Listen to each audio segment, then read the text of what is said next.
প্রধানমন্ত্রী তারেক রহমানের সাম্প্রতিক বেইজিং সফরের পর বাংলাদেশের তিস্তা মহাপরিকল্পনা এবং চীন থেকে জে-10 জঙ্গি বিমান কেনার আলোচনার ওপর নিবিড়ভাবে নজর রাখছে ভারত। ৩ জুলাই ভারতের পররাষ্ট্র মন্ত্রণালয়ের নিয়মিত প্রেস ব্রিফিংয়ে মুখপাত্র রণধীর জয়সওয়াল এই প্রতিক্রিয়া জানান। বাংলাদেশ চীন থেকে জে-10 জঙ্গি বিমান কেনার কথা বিবেচনা করছে। সাংবাদিকদের এমন প্রশ্নের জবাবে জয়সওয়াল বলেন, আমরা আমাদের প্রতিবেশী অঞ্চল ও দেশের এই ধরনের সব ঘটনা বা অগ্রগতি ঘনিষ্ঠভাবে পর্যবেক্ষণ করি এবং প্রয়োজন অনুযায়ী উপযুক্ত ব্যবস্থা গ্রহণ করি। তিনি আরও উল্লেখ করেন, তিস্তা নদী প্রকল্প নিয়ে ভারতের নিজস্ব দৃষ্টিভঙ্গি ও অবস্থান ইতোপূর্বেই বাংলাদেশ পক্ষকে জানানো হয়েছে এবং এই প্রকল্প ঘিরে সাম্প্রতিক সব উন্নয়নকে বিবেচনায় নেওয়া হবে।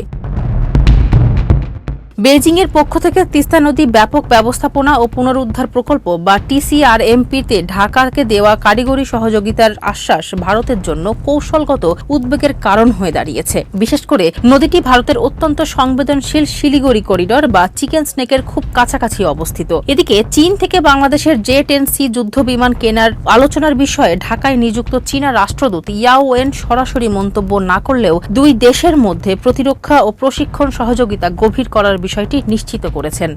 ফারজানা হাসিন, মানবকণ্ঠ।